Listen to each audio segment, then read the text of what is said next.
Soy médico asistente del Departamento de Cirugía de Abdomen del Instituto Nacional de Enfermedades Neoplásicas.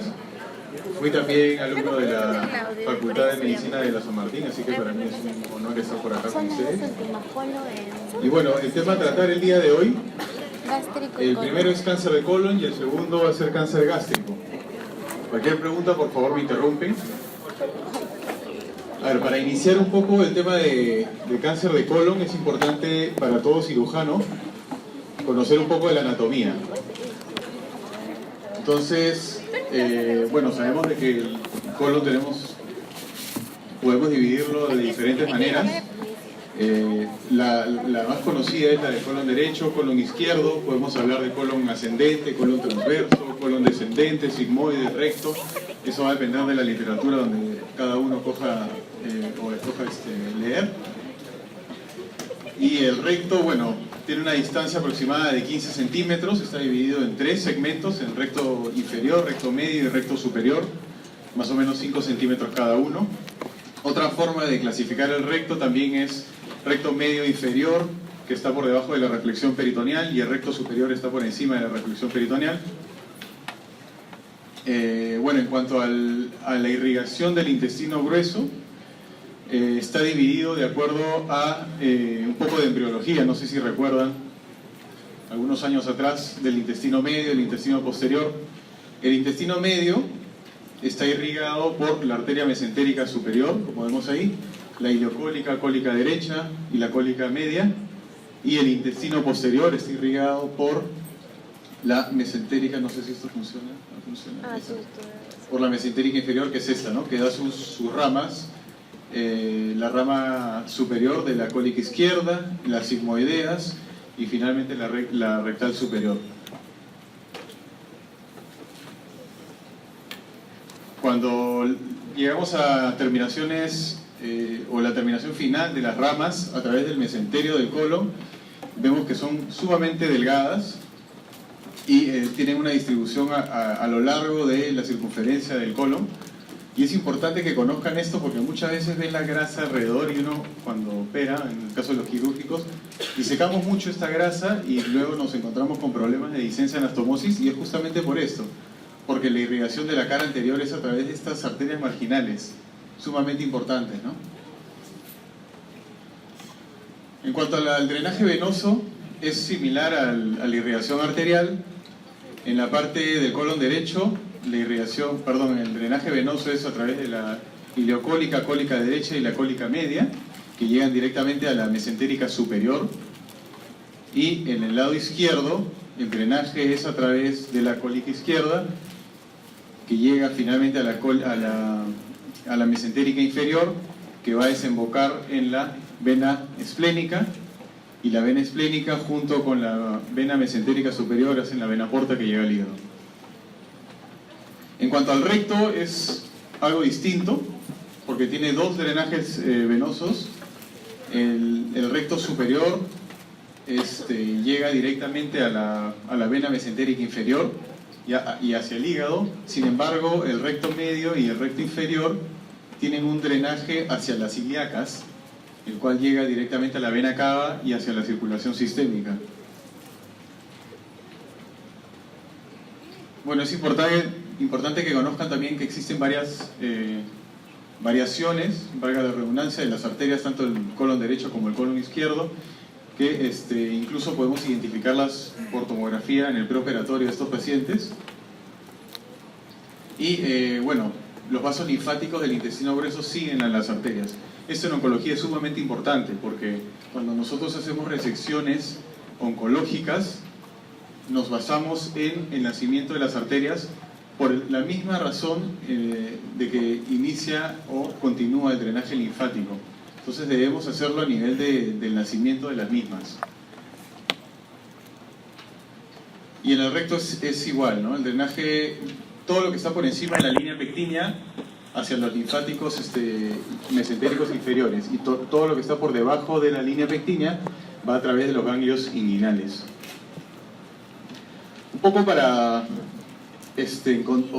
aterrizar con respecto a la importancia del cáncer de colon, es que Este es un dato de Globocan, no sé si están familiarizados con Globocan, que es una página en la cual muestra estadísticas a nivel mundial sobre la incidencia y mortalidad de cáncer. En el último reporte que fue publicado el año pasado, el cáncer de colon, como vemos, tiene una incidencia altísima. Está en tercer lugar, atrás de pulmón y de mama. Sin embargo, es la segunda causa de mortalidad. En cuanto a la etiología, bueno, está bien establecido que es una combinación de predisposición genética y factores ambientales. Y importante conocer también algunas alteraciones genómicas y epigenéticas directas, como ya les voy a mencionar más adelante. Proceso de 4 pasos, bueno, sí, que comienza con la transformación del epitelio normal hacia un adenoma, luego a un carcinoma, luego este carcinoma in situ se vuelve un carcinoma infiltrante y posteriormente, si no es tratado, puede culminar en un tumor metastásico. Y fue justamente Feron y Volgestein que en el año 90 propusieron estos eventos, que es la secuencia adenoma-carcinoma, muy conocido, y que incluye incluso mutaciones genéticas, ¿no? ¿Qué es este? El epitelio normal se transforma a un epitelio hiperproliferativo a través de la mutación, por ejemplo, del APC. Posteriormente, este conlleva a un crecimiento de un adenoma pequeño, que es generalmente el que encuentran casi todos los gastroenterólogos. No sé si probablemente alguien tiene un familiar que se ha hecho alguna vez una colonoscopía, y de todas maneras le han encontrado o un adenoma o un pólipo hiperplásico, que ambos son distintos. El pólipo hiperplásico jamás se transforma en cáncer, pero el adenoma sí tiene riesgo de hacer cáncer. Entonces, posterior a la aparición de este adenoma pequeño, y a través de la mutación del KRAS y de la mutación del P53, aparece ya el precáncer, digamos, que es un adenoma largo, un adenoma grande, que mide más de 1 centímetro, y posteriormente conlleva un carcinoma. Bueno, los factores de riesgo: grasa dietética, comer carnes rojas, la dieta baja en fibras, resistencia a insulina y la obesidad, el alcohol, el fumar e incluso los ácidos biliares y los pacientes que son operados de colicistectomía. Algunas enfermedades inflamatorias intestinales que ya también conocen seguro, la enfermedad de Crohn, por ejemplo, o la colitis ulcerativa, y la predisposición genética y familiar que puede ser polipósica o no polipósica. El síndrome de Lynch es un cáncer de colon hereditario no polipósico muy frecuente acá en el país,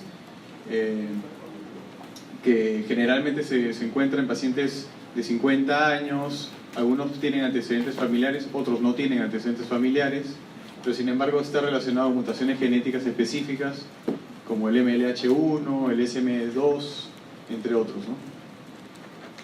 Bueno, esto es lo mismo, y quería acá resaltar que otra alteración genética importante es el FAP, que es la poliposis adenomatosa familiar. Todo paciente que tiene poliposis adenomatosa familiar, el 100% va a ser cáncer. Incluso estos pacientes son candidatos a recibir colectomías subtotales de forma profiláctica. ¿Ok? Bueno, en cuanto a la presentación clínica, los adenocarcinomas de colon y recto crecen lentamente. Esa es una ventaja para nosotros los cirujanos e incluso para los pacientes. La mayoría de estos son asintomáticos, pero en realidad esto es relativo. Depende mucho de la zona en la cual nosotros nos encontramos. Depende también del nivel socioeconómico, del nivel educacional de la población, porque si, digamos, estamos en países desarrollados, difícilmente vamos a encontrar tumores grandes que sean sintomáticos. Generalmente encontramos pacientes asintomáticos con tumores pequeños que fueron diagnosticados por una colonoscopía de control, por ejemplo. Pero acá en el instituto, bueno, por lo menos acá en el Perú, nosotros nos encontramos con tumores que son la mayoría de veces sintomáticos. Y los síntomas van a variar en función, como le dije, del tamaño tumoral y la localización. Por ejemplo, si tenemos un paciente que tiene un cáncer de colon izquierdo, es típico encontrar bastante dolor abdominal, cuadros de obstrucción intestinal o suboclusión, cambios en el hábito intestinal y hemorragia digestiva baja. Y por otro lado, si tenemos un paciente de cáncer de colon derecho, también el paciente presenta un dolor abdominal, pero es un dolor abdominal difuso, difícil de localizar. El paciente siempre está fatigado, y esto es producto de la anemia, y podemos encontrar masa abdominal palpable a diferencia de los tumores del colon izquierdo. ¿Y esto por qué? Por la simple razón de que el diámetro del colon izquierdo es mucho menor que el del lado derecho. Entonces, por ende, en el lado derecho podemos alojar un tumor mucho más grande, sin necesidad de que sea sintomático muchas veces, ¿no? Y por eso, por la misma razón, es que la obstrucción del lado derecho es sumamente rara. Y los únicos casos que nosotros vemos de obstrucción intestinal por un cáncer de colon en el lado derecho son pacientes que tienen tumores en el ciego que comprometen la válvula ileocecal o tumores que están intususceptados. Estos son pacientes que ingresan a la emergencia con un cuadro de obstrucción intestinal típico, ¿no? Si el tumor está localizado en el recto, es como en el lado izquierdo, ¿no?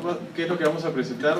Cuadro de suboclusión, obstrucción intestinal, un poco de pérdidas anormales entre sangre y moco en las deposiciones, así como dolor tardío, tenesmo y cambio en el calibre de las heces. El 15% de los casos presentará como una obstrucción o perforación difícil de distinguir de una diverticulitis perforada. Este es uno de los diagnósticos diferenciales. En cuanto al diagnóstico, bueno, básico, como toda patología, la anamnesis, datos referidos a la sintomatología y a los antecedentes personales y familiares de los pacientes. El examen físico debe ser completo, incluido el tacto rectal. Yo sé que muchos obvian esta parte del examen por lo que es fastidioso para el paciente sobre todo, pero es sumamente importante porque, sobre todo en recto, porque nos permite o nos da datos sumamente importantes de qué tan avanzado está el tumor. Si es un tumor móvil, si es un tumor que está pegado a la pared pélvica, si es un tumor de la cara anterior, posterior, si compromete el esfínter anal. O sea, uno ya puede hacerse una idea de qué tipo de tratamiento va a recibir en cáncer de recto por un examen del tacto, haciendo un tacto rectal nada más. Sobre todo en cáncer de recto, que el tratamiento es multimodal, es largo, es un poco pesado. Pero además del tacto rectal que evalúa el recto, también evaluamos, ¿qué cosa? La próstata, podemos evaluar el cervix, el útero. El gol estándar para el diagnóstico es la colonoscopía, y debe ser una colonoscopía completa, siempre y cuando sea posible. Si el tumor es un tumor obstructivo, lógicamente no vamos a poder evaluar la parte proximal del colon, solamente la parte distal.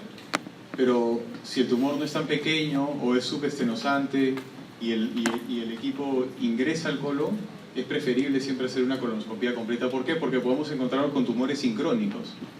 Y sería una pena ingresar a sala de operaciones por un cáncer de colon de sigmoides, darle de alta y al mes darnos con la sorpresa de que tenía también un cáncer de colon derecho.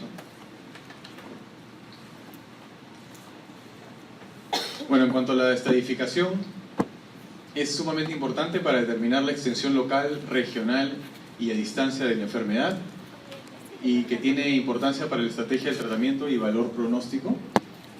La más utilizada para el estadiaje es la tomografía de abdomen y pelvis y la tomografía de tórax.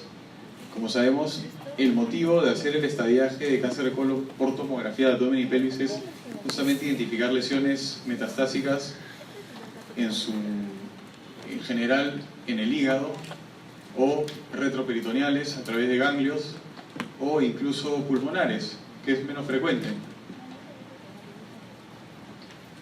Importante pedir también el marcador tumoral típico de cáncer de colon y recto, que es el antígeno carcinoembrionario. Y en los pacientes con carcinoma de recto, el gold estándar es la resonancia magnética de pelvis. También se puede hacer una ecografía endorrectal, pero solamente para tumores pequeños, tumores precoces en los cuales nosotros tratamos de preservar el órgano. Bueno, el TNM imagino que ya deben de conocer un poco de qué consiste, no voy a ahondar mucho porque es difícil también memorizar. Pero básicamente, bueno, a mayor T, mayor compromiso de la pared, ¿sí? En cuanto al N es igual, ¿no? Se clasifica en N1 y N2, tiene subclasificaciones de acuerdo al número de ganglios que están tomados.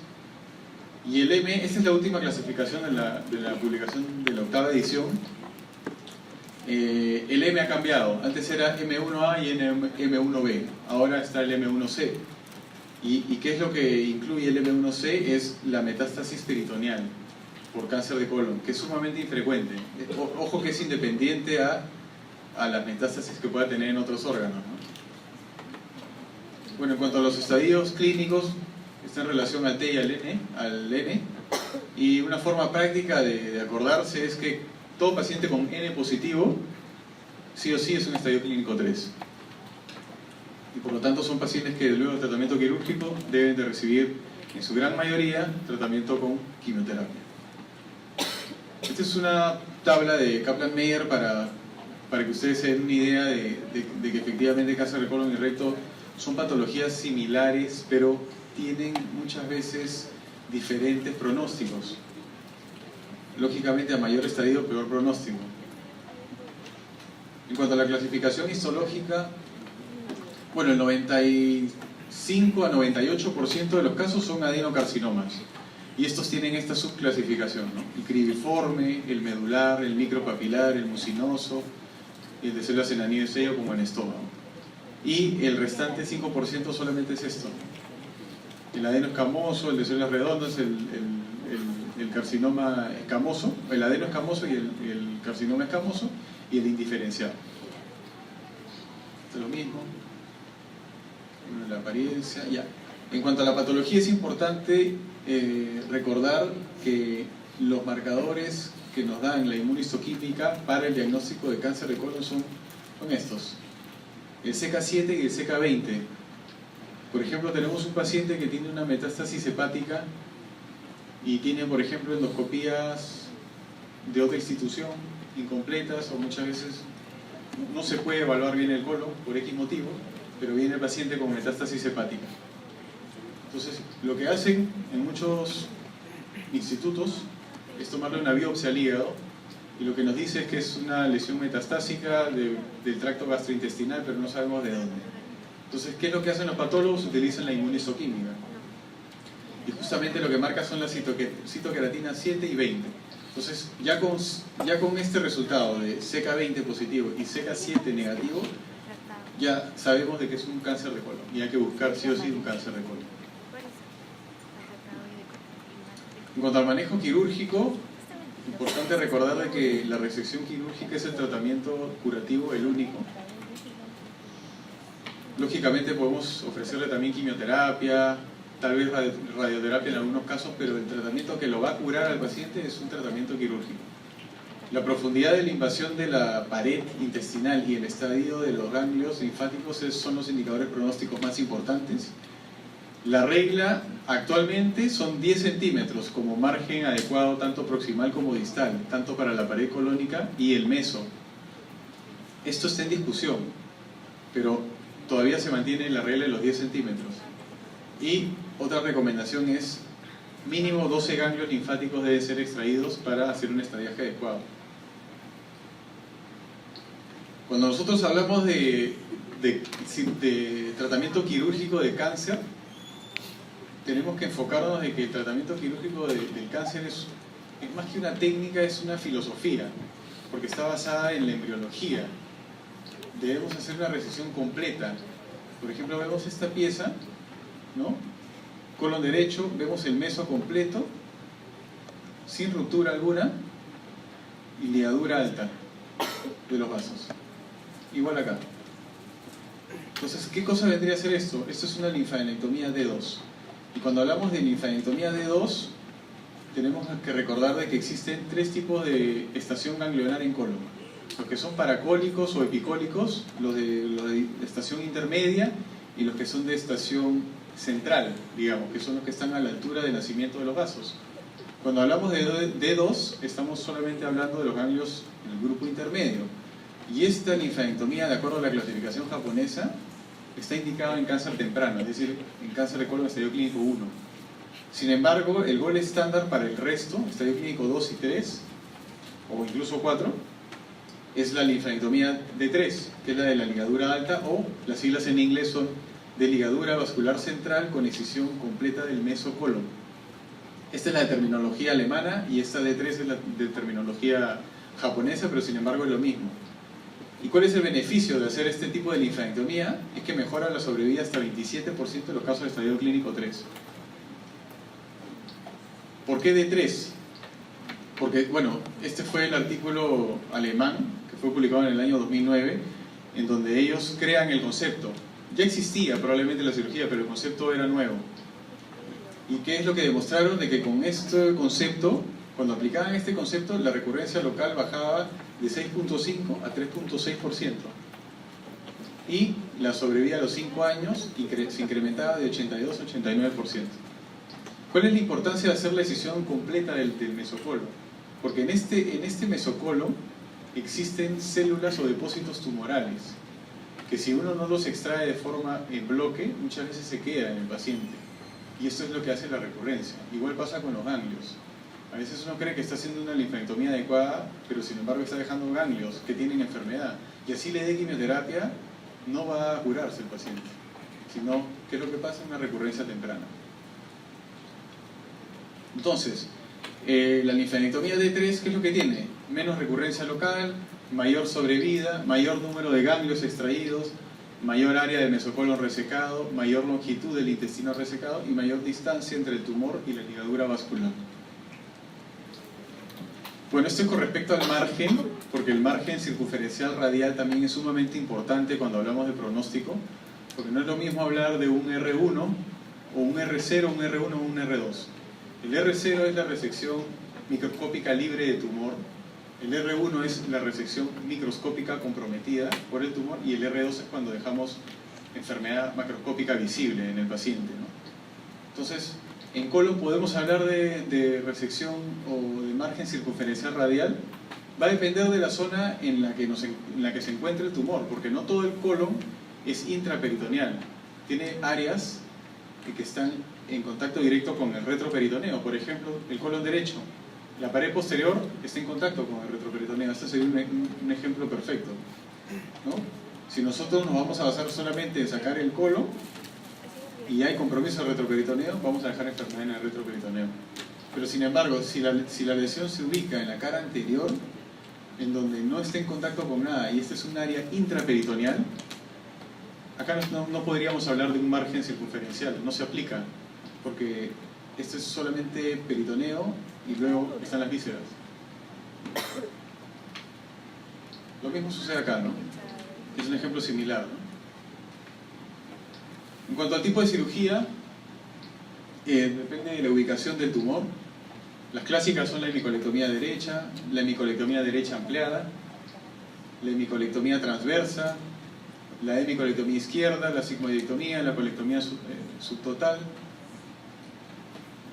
Por ejemplo, esto vendría a ser una hemicolectomía derecha ampliada. ¿Por qué ampliada?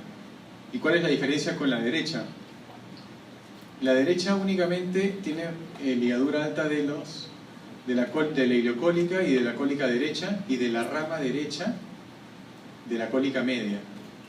Sin embargo, la ampliada tiene lo mismo, pero en vez de ligar la rama derecha de la cólica media, ligas la base de la media. Es decir, la sección es a nivel del tercio, entre el tercio distal y los 2 tercios proximales del colon transverso.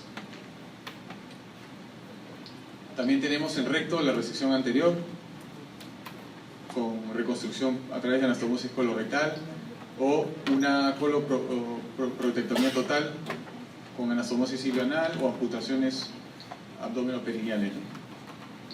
Esto es importante que recuerden, porque de acuerdo al segmento en donde se ubica el tumor, nosotros debemos de sacar los ganglios que podrían estar comprometidos. Por ejemplo, en el ciego, ¿no?, que es la parte proximal del colon derecho, sí o sí tenemos que sacar los pericólicos, los ileocólicos y de la cólica derecha. Sin embargo, si el tumor se encuentra en el colon ascendente, tenemos que sacar lo mismo que el de arriba, pero también tenemos que sacar la rama derecha de la cólica media, lo que les dije hace un momento.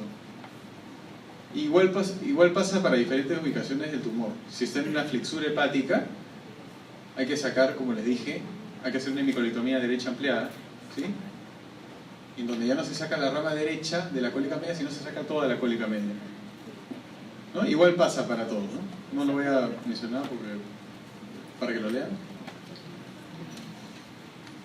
Bueno, este es un diagrama, una representación de lo que les vengo diciendo, de la ubicación de los ganglios, de acuerdo a la ubicación del tumor en el colon. Bueno, y si nos vamos a digamos, una de las cirugías que con mayor frecuencia hacemos en el instituto es la hemicolectomía derecha. Y los pasos son, bueno, la incisión, nosotros hacemos una mediana cuando hacemos cirugía abierta. Hacemos un abordaje lateral, de lateral a medial, o puede ser medial a lateral, va a depender del cirujano y de la expertise, y de la comodidad también del cirujano. Y si hacemos una incisión sobre la línea blanca de Toll, liberamos toda la parte lateral del colon derecho, nos vamos hacia la flexura, la división del ligamento hepatocólico, liberamos el aumento del colon transverso, exponemos el colon derecho de esta forma y demarcamos la zona del nacimiento de los vasos. Hacemos la ligadura con un stapler o a mano, va a depender de los recursos que tenga el instituto o el paciente. Y posteriormente hacemos la reconstrucción, podemos hacerla término-terminal, ¿sí?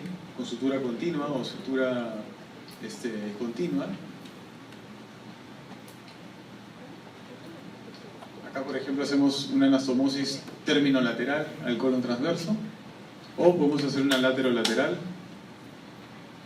Y eso es una representación también, como les vengo diciendo, del tipo de cirugía que uno debe hacer de acuerdo a la ubicación del tumor. Este es colon transverso, que se hace la ampliada.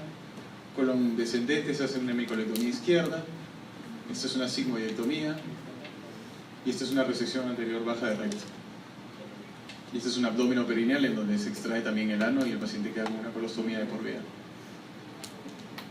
Esto es lo mismo. Bueno, unas palabras acerca de la cirugía laparoscópica en cáncer de colon. Yo creo que ya existe evidencia suficiente a favor de la cirugía laparoscópica en cáncer de colon, y lo está demostrado por diversos estudios de Barcelona, el COS, que es de Estados Unidos, el CLASIC, que es de Inglaterra, el europeo o el australiano. ¿Y qué es lo que han demostrado todos? Resultados a corto plazo. Lógicamente el dolor postoperatorio es mucho menor en la cirugía laparoscópica. El tiempo operatorio sí es mayor, pero el conteo ganglionar es el mismo, el tiempo hospitalario es menor y las complicaciones son las mismas.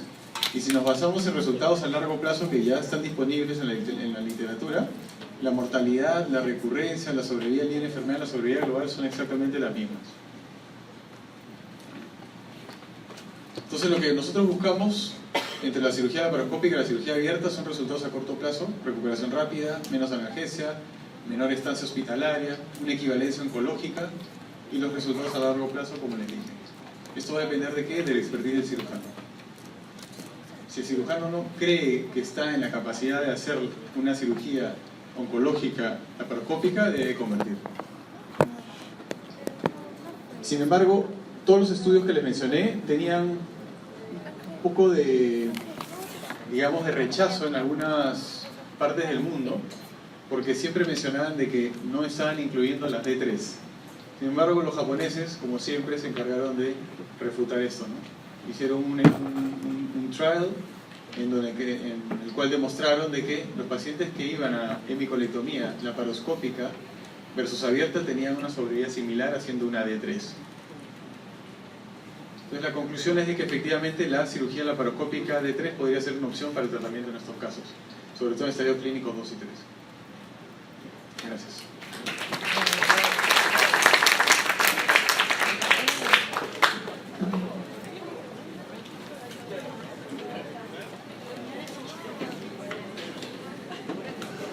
A ver.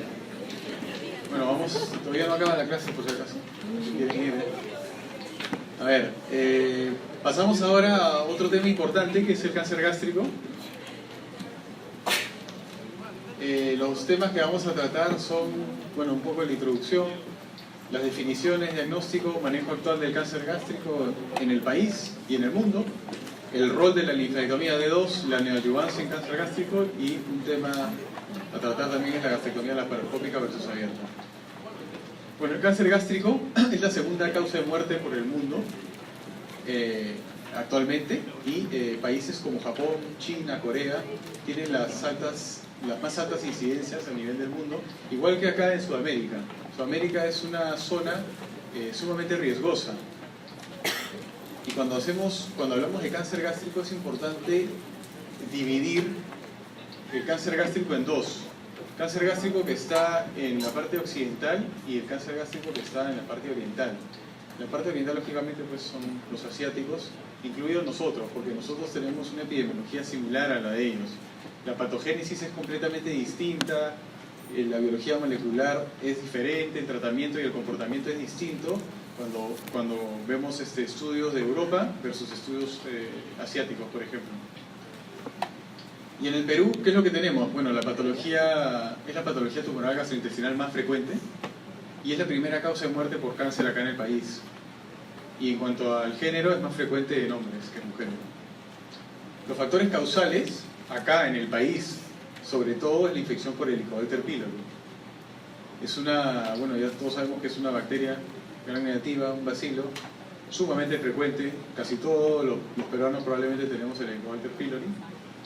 Sin embargo, esta infección por esta bacteria no existe, o prácticamente nula, en Estados Unidos, ¿no? Y por lo tanto, la infección por Helicobacter pylori lo que hace acá es un cáncer gástrico distal, es decir, del tercio distal del estómago.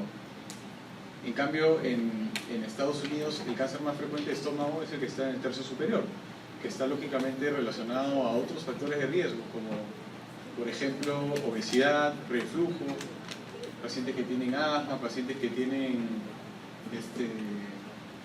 no sé, diversos problemas de trastornos alimenticios. El que nosotros nos basamos es el modelo de Correa, que fue descrito en el año 92. ¿Y qué es lo que vemos? Igual es una secuencia de epitelio normal a cáncer gástrico. Y esto es una cascada que debe durar aproximadamente 10 años, por lo menos, si no es más. Entonces tenemos un epitelio normal que es infectado por el Helicobacter pylori. Posteriormente va a desencadenar una gastritis crónica activa, que posteriormente hace una gastritis atrófica, luego hace una metaplasia intestinal, terminas ya con una displasia de bajo grado, termina siendo ya un carcinoma in situ, posteriormente un cáncer gástrico. El diagnóstico principal se hace a través de la endoscopía. Es sumamente importante la endoscopía porque nos da ubicación del tumor, tamaño del tumor, nos da características morfológicas del tumor. Y nos podemos encontrar con estas dos imágenes, que si bien es cierto son completamente distintas, pero es exactamente lo mismo. Los dos son cáncer gástrico. Este es un cáncer precoz y este es un cáncer avanzado. Y vemos que la diferencia es abismal. Es un eritema, es sumamente un eritema. Este paciente probablemente la única molestia es una epigastralgia, como la podemos tener cualquiera. Este paciente probablemente come normal, no tiene pérdida de peso.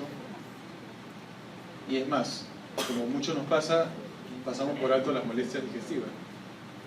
Sin embargo, nosotros nos encontramos en la mayoría de casos en el instituto con este tipo de tumores. Pacientes que vienen con un síndrome pilórico demasiado grave, el paciente no tolera la vía oral, baja de peso, vomita todo, saliva, y lógicamente estos tumores son sangrantes, ¿no? Esto produce bastante anemia, fatiga en el paciente, y el paciente ingresa con unas condiciones subóptimas para ser tratado, digamos. La endoscopía nos da una clasificación de cáncer gástrico. Este es para precoz y este es para avanzado. En cuanto a precoz, es el tipo 0 y tiene la subdivisión de 1, que es una lesión protruida, como un pólipo. El 2A es una lesión superficial elevada, el 2B es plana, el 2C es una lesión superficial deprimida y el tipo 3 es una lesión excavada con alto riesgo de ser avanzado. Y el tipo 1, que es el Bormann, que ya lo deben conocer, el tipo 1 es una lesión proliferativa, ¿no?, que protruye. El tipo 2 es una lesión ulcerada, el tipo 3 es ulcerada pero es infiltrativa al mismo tiempo, y el tipo 4 ya es una liminitis plástica, que es únicamente infiltrativa. Y la característica de la endoscopía de esta lesión es de que cuando insuflan, el estómago no se distiende, porque es duro. El diagnóstico del cáncer gástrico, como les dije, es a través de la endoscopía, pero el estadiaje se hace a través de la tomografía abdominopélvica. ¿Para qué nos sirve la tomografía? Igual que en colon, para hacer el estadiaje de lesiones metastásicas en hígado, o enfermedad ganglionar retroperitoneal, o enfermedad ganglionar perigástrica, y incluso con una sensibilidad de 60% aproximadamente, nos puede dar indicios de carcinomatosis, que es una de las, digamos, es lo que generalmente nosotros nos encontramos en las recurrencias de los cánceres gástricos en el instituto, ¿no? Vemos cierta alteración de la grasa mesentérica e incluso podemos ver pequeños implantes a nivel de la cavidad abdominal, a través de la tomografía nada más. Bueno, lo podemos dividir en casos precoz y avanzado. Lógicamente el T varía de acuerdo a la infiltración de la pared, ¿no? El T2 llega a la muscular, el T3 llega hasta la subserosa y el T4 ya rompe la serosa.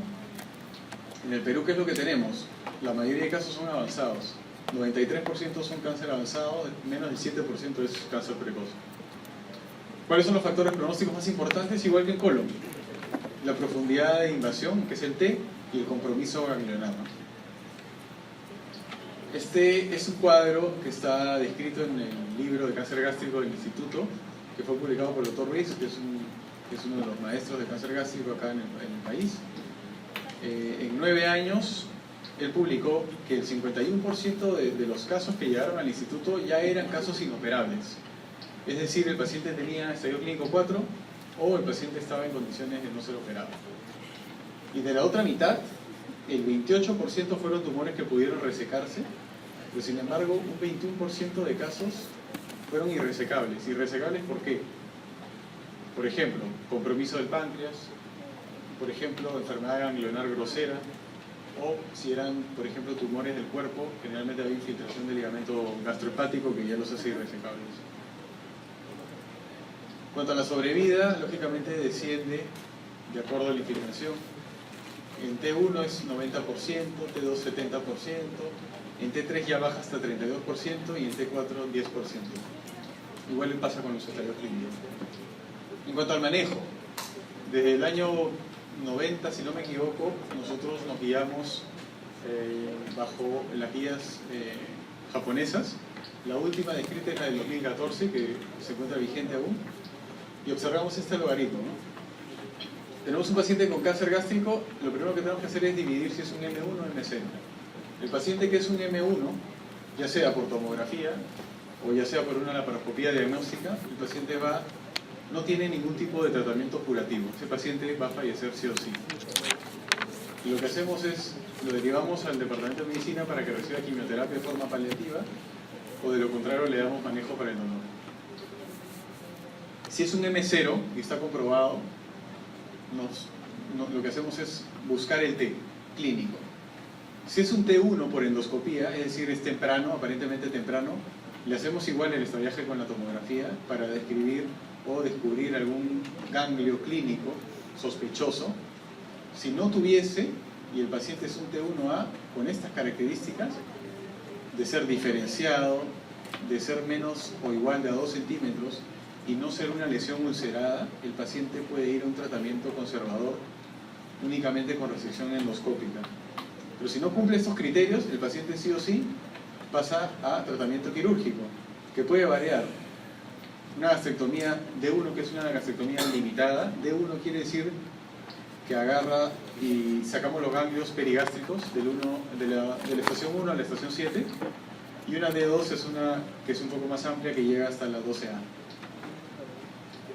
Si tenemos, por ejemplo, un T2, T3, T4, o un T4A o T4B, o ganglios positivos, el paciente sí o sí tiene que ir a una gastrectomía radical de 2, que es el estándar actualmente. Y luego de la cirugía, de acuerdo a la patología, si es estadio clínico 2 o 3, recibe quimioterapia adyuvante porque está demostrado que disminuye la tasa de recurrencia. La linfadenectomía de 2 es la que está mencionando, varía de acuerdo a la ubicación del tumor. No a todos los pacientes con cáncer gástrico le vamos a hacer una gastrectomía total, depende de la ubicación.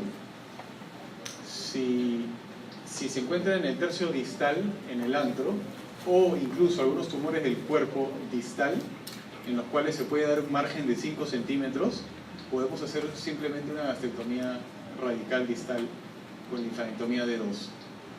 Y cuando hacemos distal, lo que hacemos es sacar los ganglios que están mencionados acá.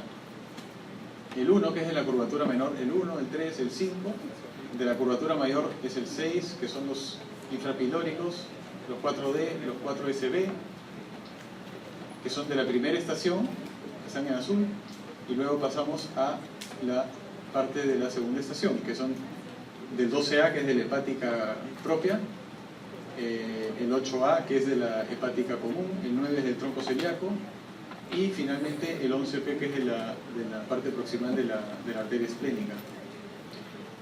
Pero sin embargo, si el paciente requiere de una gastrectomía total, la linfadenectomía cambia, no es la misma.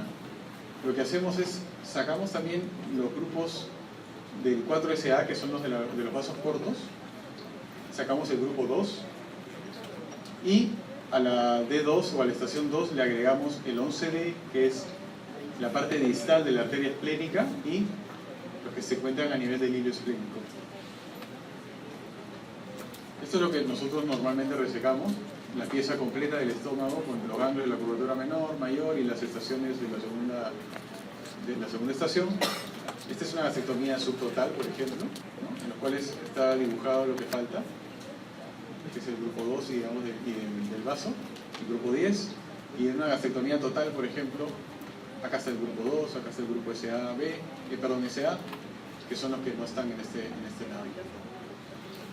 En cuanto a la bursectomía, la bursa es una membrana que recubre o se ubica debajo del omento, en la parte posterior del omento mayor y sobre el meso del colon transverso. La importancia de hacer una bursectomía durante la gastrectomía también está en discusión actualmente, y la finalidad es justamente resecar todos los posibles depósitos tumorales que pueden existir en esta zona por la misma diseminación que hay a través de la bursa del tumor. Cuando son tumores que se encuentran en la parte posterior, están en íntimo contacto con esta zona, entonces la diseminación es más fácil. Es como una carcinomatosis, pero localizada. Entonces, haciendo la bursectomía se cree que mejora la sobrevida. Sin embargo, actualmente está eso en discusión. Bueno, y en cuanto al valor de hacer o no una esplenectomía, que también es importante porque ya ha cambiado.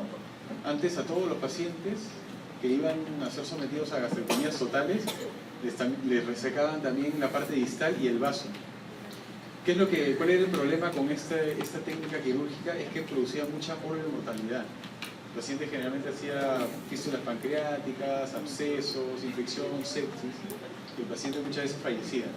Pero se dieron cuenta de que preservando la cuerda del páncreas, la sobrevida era exactamente la misma. Y luego, cada vez lo van reduciendo un poco más, porque ya no solamente es necesario conservar la cuerda del páncreas y sacar el vaso, sino también ahora se puede conservar el vaso, como lo demuestra Sano en el último estudio en el 2016, ¿no? Que no hay diferencias en resecar o preservar el vaso, a pesar de que el tumor se encuentra localizado en la parte proximal del estómago. Porque el porcentaje de compromiso del grupo 10, que es el que está pegado en el hilo esplénico, no llega ni al 5% de los casos. Y la única indicación para hacer esplenectomía es cuando el tumor está en contacto directo con el vaso o cuando existe un ganglio macroscópico o visible por tomografía a nivel del hilo esplénico. Esas son las únicas indicaciones para hacer la esplenectomía. Esto es lo que nosotros hacemos de forma rutinaria en el instituto. Esa es una imagen de cómo queda el paciente. Podemos observar acá el muñón duodenal de lo que se ha seccionado. Esa es una gastrectomía subtotal. Acá tenemos el páncreas, acá está la gastroduodenal, la arteria gastroduodenal. Acá nacería la arteria gastrocrocoica derecha, que ya está seccionada en su base. Esta es la arteria hepática común, la hepática propia. Este es el tronco celíaco, esta es la esplénica. Esta es la zona donde se encuentran los grupos del 11P, 11 proximal. Acá tenemos el esófago, la arteria gástrica que ha sido ligada en su nacimiento también, y la arteria gástrica posterior en la parte de atrás, ¿no? Y acá está el estómago. Esto es lo que queda del estómago. ¿Qué es lo que pasa con la linfadenectomía D2? Como les dije al inicio, el tipo de cáncer europeo o americano es completamente distinto al japonés o al asiático. Y es por eso que recién hace 2 años ya han sacado estudios, los del grupo italiano, los del grupo holandés, y los alemanes han sacado recién estudios en los cuales afirman del valor de la linfectomía D2 cuando ya los japoneses lo habían descrito hace más de 15 años. ¿Y qué es lo que pasaba? Lo que pasa es que el volumen de pacientes que ellos manejan es completamente distinto al que tienen en Asia y al que tenemos incluso nosotros. No solamente por el volumen, sino porque la biología molecular es distinta en los pacientes. La ubicación del tumor es completamente otra. Lo de los europeos, como le dije, de tercio superior y los asiáticos es tercio inferior. ¿Y qué es lo que ellos siempre decían o justificaban de por qué no hacer una D2? Porque no aumentaba la sobrevida, número uno, y porque tenía mucha mortalidad en los pacientes, ¿no? Por ejemplo acá, la mortalidad postoperatoria llegaba a 10-13%, cuando nosotros tenemos 3%. ¿Y eso era por qué? Por la habilidad, la experiencia de los cirujanos, la cantidad de casos que uno opera. Pero luego ya se han dado cuenta, como ven, que es igual.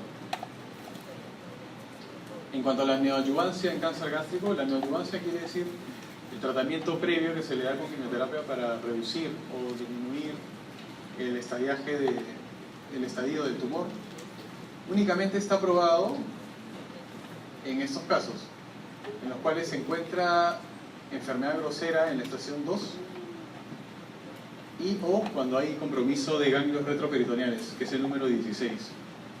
En estos casos lo que se hace es una laparoscopía de estadiaje, porque hay que descartar que no sea un estadio clínico 4, que no tenga metástasis a distancia y que no tenga citología positiva peritoneal. Si no lo tuviese, el paciente entra a un régimen de quimioterapia, recibe entre 2 y 3 cursos, es reevaluado posteriormente a ver si progresó o no progresó, y si no progresó, se procede a hacer una cirugía con una gastrectomía D3. D3 quiere decir con linfectomía retroperitoneal, que no es lo estándar, pero en estos casos sí se podría aplicar.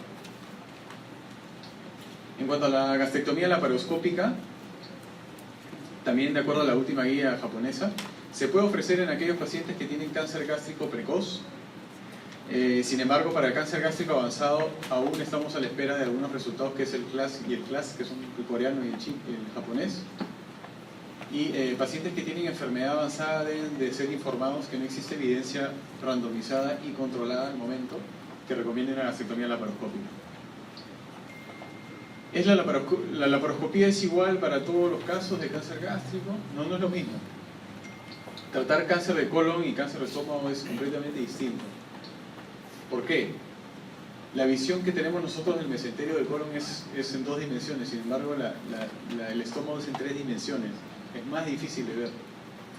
La raíz de los vasos que deben ser ligados acá son 1, 2, hasta 3, acá son mínimo 4. El tipo histológico también es importante, la mayoría son diferenciados. En cambio en estómago, más del 50% son indiferenciados. La siembra peritoneal es rarísima en colon. Sin embargo en estómago es sumamente frecuente, y además la extensión extranodal en colon es poca y en el estómago es frecuente. Este es el último estudio que hemos publicado del instituto el año pasado en cuanto al valor pronóstico de la proporción de ganglios tomados de pacientes que son sometidos a gastrectomía radical, y de los 500 casos que hemos descrito, el promedio de edad, por ejemplo, 60 años. No hay diferencias entre género.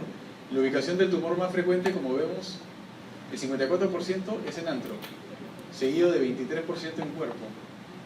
Por lo tanto, el tipo de gastrectomía más frecuente que nosotros hacemos es, lógicamente, la subtotal, con 70% casi.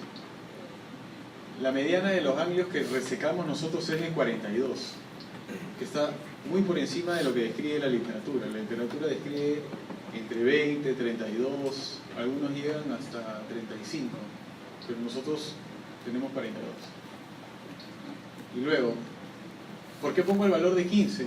Porque para hacer una clasificación adecuada de acuerdo a la AJCC, la resección ganglionar debe tener al menos 15 ganglios para evitar el fenómeno de migración de estadiaje. Es decir, si nosotros sacamos menos de 15 ganglios, nosotros no estamos completamente seguros de que esos 14 ganglios es una muestra representativa, digamos. Necesitamos mínimo 15 para decir que sí, efectivamente el paciente no tenía ganglios, o tenía un ganglio, 2 ganglios o 3 ganglios. Por eso yo pongo esa cifra, el punto de corte es 15. Y casi el 100% de nuestros casos cumple ese criterio. Tienen más de 15 años resecados. Luego vemos de que el estadio clínico más frecuente en el instituto es el estadio clínico 3, lejos. Vemos que es 13%, estamos hablando de 40%, de 60%, estadio clínico 3. Y solamente un 7-8% estadio clínico 1. El Borman más frecuente es de 3 para abajo. Estos son tumores grandes ya. El tamaño de la lesión promedio es 6.37 centímetros, hasta 15 centímetros, hasta 16 centímetros de tumor. Y bueno, las curvas de sobrevida lo demuestran. El estadio clínico 1 prácticamente está curado, el 2 y el 3 generalmente reciben quimioterapia, algunos se curan, algunos recurren. ¿Cuáles son algunas lecciones del profesor Sasako? Que es, yo creo que el padre del cáncer gástrico, es un japonés que ha dedicado toda su vida a tratar el cáncer gástrico, que la prioridad del paciente es que se cure. En cuanto a la prioridad del cirujano debe ser exactamente la misma, no priorizar la finalización de una cirugía por vía laparoscópica, eso sería una tontería. Y por otro lado, bueno, la cirugía laparoscópica es gratificante, sí, lo es, pero una meticulosa disección de dos lo es mucho más, como ven en la foto. Y para el cirujano habrán otras gastrectomías laparoscópicas, pero es probable que para el paciente esta sea la primera y la última oportunidad. Esto es un dicho muy cierto, porque nos pasa en el instituto que llegan muchos pacientes con cáncer de cualquier tipo, digestivo digamos, que han sido operados en otro instituto en manos no experimentadas de cáncer, y cuando uno toca al paciente en cáncer es como si le dieran una sentencia. Ya el tratamiento es completamente distinto, el pronóstico cambia, los tratamientos son prácticamente de salvataje, y eso es lo que nosotros debemos evitar. Si no estamos en la capacidad, tanto por cirujano o por nivel de infraestructura del instituto, debemos derivarlo. Es un diagnóstico correcto y derivarlo. Luego, ofrecer la mejor evidencia y la mayor de nuestras habilidades es lo que nosotros debemos ofrecerle al paciente. Y las conclusiones es, lógicamente, que el escenario del cáncer gástrico en el Perú es del tipo avanzado y un porcentaje pequeño llegará a tener una cirugía con intención curativa. Luego, la linfectomía D2 es esencial en el tratamiento quirúrgico, buscando disminuir la carga tumoral a su mínima expresión. Debe haber control de calidad y estándar en la D2, que es la linfectomía D2. En centros especializados, la mortalidad y la morbilidad es baja. El rol de la neoadyuvancia es específico para pacientes con enfermedad retroperitoneal. La cirugía laparoscópica puede ofrecerse a pacientes con enfermedad precoz y en manos experimentadas, y el cáncer avanzado es sinónimo de, por lo menos hasta ahora, de cirugía abierta. Bien, ¿alguna pregunta? Bueno, eso es todo entonces. Buenas noches.